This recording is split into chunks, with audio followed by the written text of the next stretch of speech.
Today on the show, we're going to dive into more of the latest with Aaron Rodgers because we can and because we have to and because I think Aaron Rodgers is going to make a decision on his future very, very soon. Thanks for everyone making Locked On Today their first listen, Locked On Packers. But if you make Locked On Today your first listen of the day, that's also great. Thanks for making Locked On Packers your first listen of the day. We hope you enjoy starting your day with us as much as we enjoy starting our day with you. So, since we last spoke, Aaron Rodgers disputed directly and specifically the report from Dianna Russini that he was seeking to become the highest paid player in the NFL. And remember the way that we phrased this last week. Remember the discussion that we had about, well, maybe it's not that he wants to be the highest paid player in the league.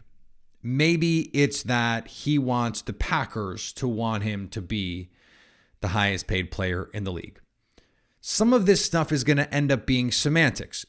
Whether or not he wants to be the highest paid player in the league, whether or not he wants $50 million is not actually the point. It's really not.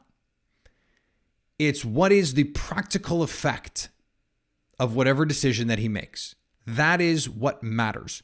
What is the outcome? Right?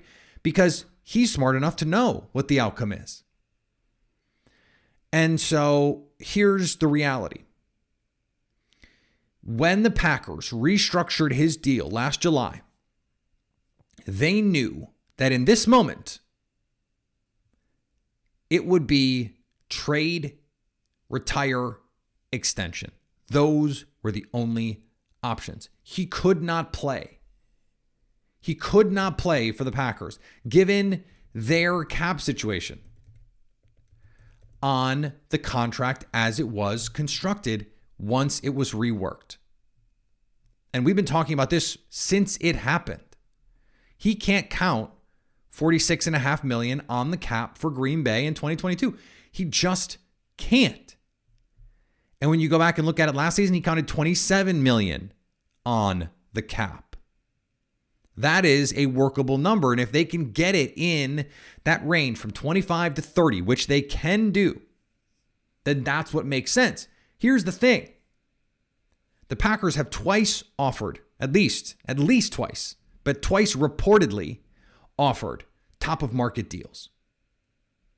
That means $45+ million a year. If you sign an extension at the top of the market, then it doesn't matter if the goal was to sign a deal at the top of the market. It happened. And it needs to be structured in a way that allows the Packers to have the flexibility to do the things that, by the way, Aaron Rodgers wants to do, which is keep guys like Davante Adams, presumably keep guys like Allen Lazard, Big Bob Tunyon, Marquez Valdes-Scantling, maybe even Randall Cobb, Billy Turner, Preston Smith, guys that he's close with, guys that he thinks are valuable to this team, guys that were in his Instagram post such that you care about these things. What I said was, if you sign that deal, you can't say it's not about the money, because on some level it is about the money if you're taking the most money. And I will reiterate for the 1,000th time, I want everyone to get their money always. Please get your money. Get paid. If I am paying you to do something, I'm going to pay you as much as I think it's worth, and I'm going to pay you the most that I can in that situation, because I want you to get your money.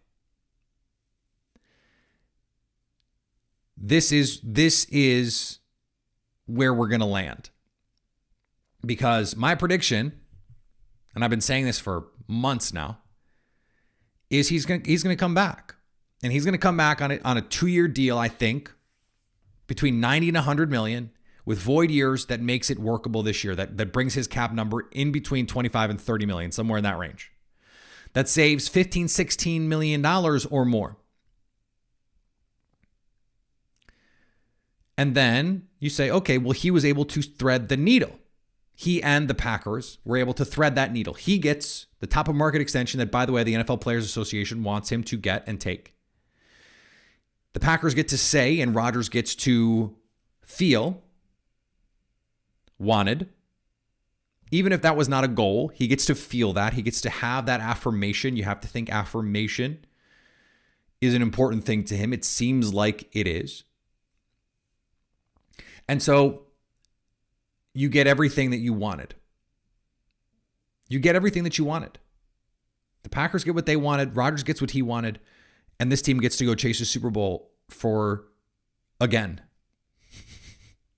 I mean, for as many years as you think they actually competed for one in the Rodgers era, they get to do it again. And they might be the favorites. Ali Marpet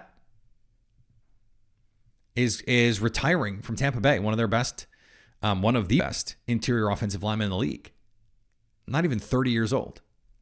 That offensive line was a strength of that team. They don't have a quarterback either. Big question marks on that team.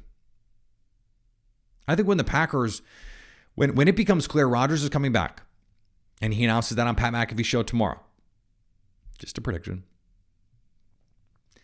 the Packers' odds will change, they will shorten, and they will be right there with the Rams at the top of the NFC in terms of Super Bowl favorites.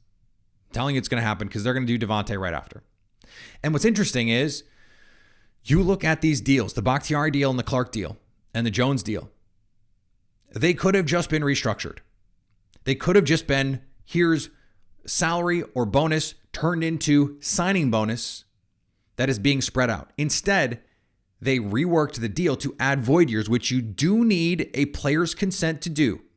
A simple restructure does not require consent. You can do it. It's like pressing a button. If you want to add years and you want to add void years, you do need the consent of the player. And these players consented to doing it. It makes the most sense, honestly, for David Bakhtiari because he's not getting another contract. This is it. So at the end of this deal, it's over. So it doesn't matter if those years are void. Now it matters when all of that money accelerates onto the cap once everything is voided. But for now, you get to spread the money out. The fact that Green Bay is doing this all, I mean, it's just another piece of the puzzle, right? The fact that Green Bay is doing this all with this decision to be made at quarterback, that they are going above and beyond what they would have to do. They saved more money on the Clark deal than we thought they could. They saved more money on the Bakhtiari deal than we thought they could, or that we thought they would, because they're playing games with the salary cap they had not previously been wont to play. Green Bay thinks Rodgers is coming back. They are acting accordingly. This is another piece of evidence of it. So can they get Rodgers back, Davante back, and still makes additions to this team? That's where we're starting to look. Can they do enough that they can keep